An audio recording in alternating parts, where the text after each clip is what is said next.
Chaque hôpital pouvait lui-même prélever ses tissus pour les utiliser par l'intermédiaire d'une banque de tissus, sans aucun contrôle ni aucune norme de sécurité. Il devenait urgent de faire quelque chose. Les institutions européennes ont publié une directive sur ce point et l'État allemand a voté un projet de loi. L'objectif de cette loi est d'empêcher que les receveurs reçoivent des greffons de mauvaise qualité. Pour cela, tous les tissus humains relèvent dorénavant de la loi allemande sur les médicaments. Le problème, c'est que cette loi confère un statut totalement nouveau aux tissus.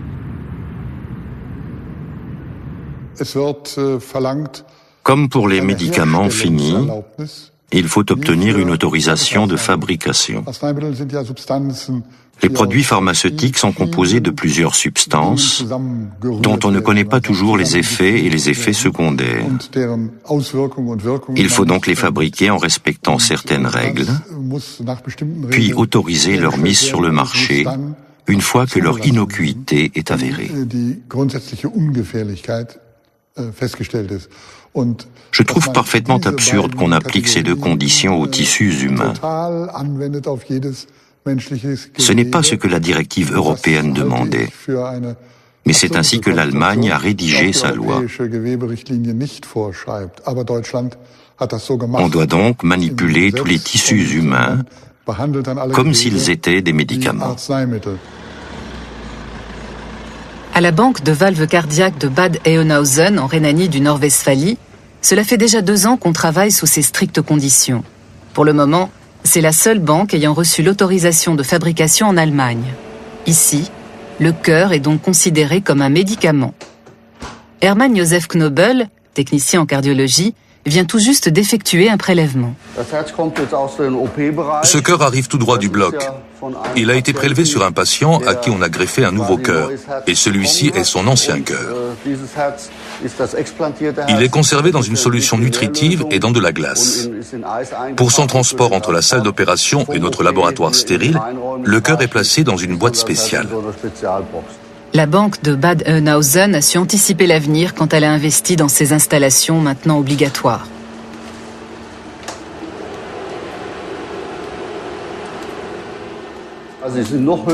Les exigences sont encore plus strictes que dans une salle d'opération. La loi précise que la manipulation doit se faire dans une pièce à atmosphère contrôlée, c'est-à-dire que le cœur, ou plutôt les valves, doivent être considérés comme des médicaments. La loi sur les médicaments a une autre conséquence. Les tissus humains acquièrent une valeur marchande et peuvent être vendus.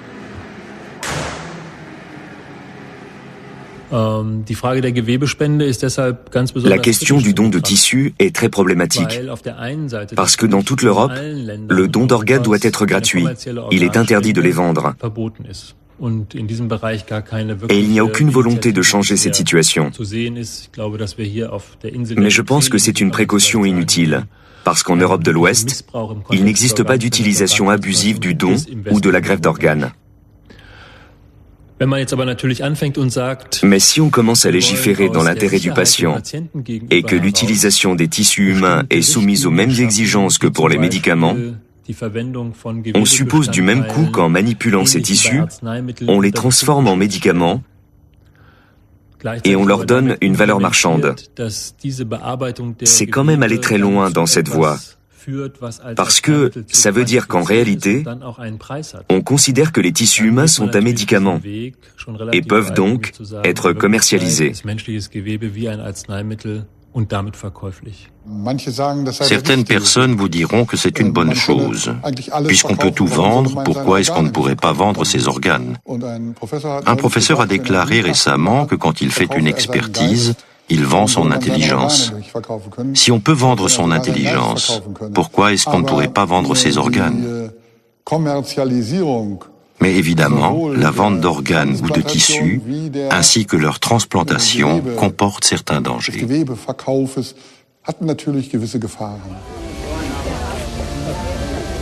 Le professeur Schreiber craint que le chevet des mourants ne devienne une salle d'enchères.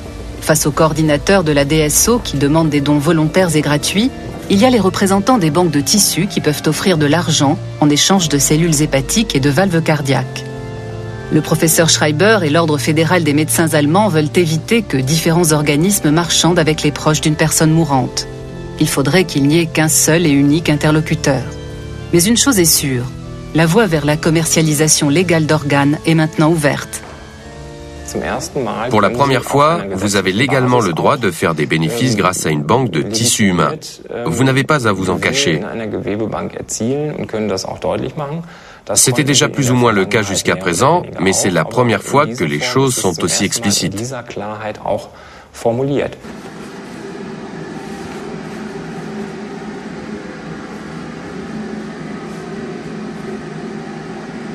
Il faut environ 4 heures à Hermann Josef Knobel pour préparer une valve cardiaque. Ce qui prend le plus de temps, ce sont les procédures à respecter pour être en conformité avec la loi sur les médicaments.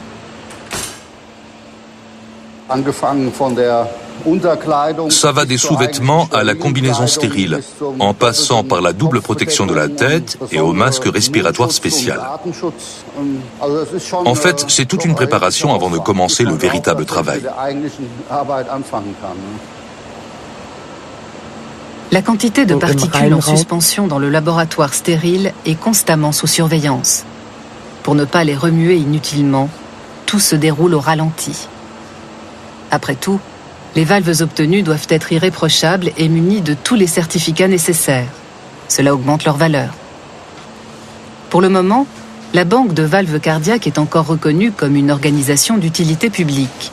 Mais leur laboratoire est un investissement pour l'avenir, pour le jour où la santé publique sera un marché comme les autres. Le cabinet Ernst & Young confirme cette tendance dans son étude intitulée « L'accès aux soins médicaux en 2020 ». À l'avenir, le système de santé sera soumis aux lois du marché.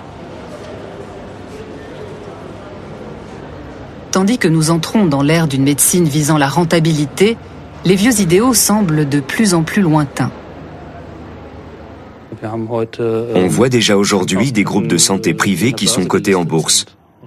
Ce ne sont pas des associations déclarées à but non lucratif. Au contraire, leur but, c'est de faire des bénéfices. Mais c'est la même chose avec les cabinets de médecins libéraux. Ils ne font pas ça par bonté d'âme, mais pour gagner leur vie. On retrouve donc déjà les éléments d'un marché libéral dans certains secteurs du système de santé actuel. Quand on dirige une banque de tissus d'utilité publique, c'est pour soigner les patients. Lors du bilan annuel, une fois que les salaires, les traitements et le loyer sont payés, il ne devrait rien rester dans les caisses. Par contre, quand on dirige une banque de tissus dans un but lucratif, on veut évidemment qu'il reste quelque chose à la fin de l'année. On veut faire des bénéfices. Quand il s'agit d'un don d'organes humains, il ne peut être question de commerce et d'argent. C'est la loi.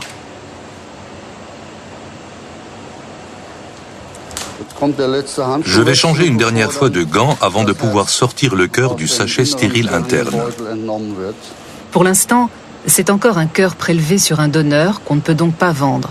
Mais il suffit de quelques manipulations pour modifier son statut juridique. Et ça change tout. Je vais procéder à la première évaluation du cœur, c'est-à-dire vérifier si les valves sont en assez bon état pour être greffées chez un autre patient. Sur chaque cœur, on peut prélever au maximum 2 valves. Mais les receveurs, ou plutôt les clients, sont nombreux. À première vue, on ne pourra pas utiliser la valve aortique parce qu'il y a d'importants dépôts à sa base. Par contre, la valve pulmonaire a l'air en bon état. Pour ce cœur, je vais donc prélever la valve pulmonaire, mais laisser la valve aortique, qui n'est malheureusement pas utilisable.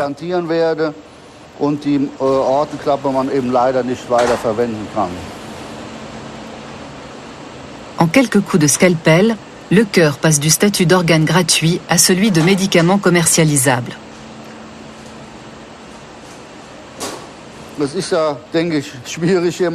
Il est difficile de faire comprendre aux gens que cette procédure a un point commun avec la fabrication de comprimés.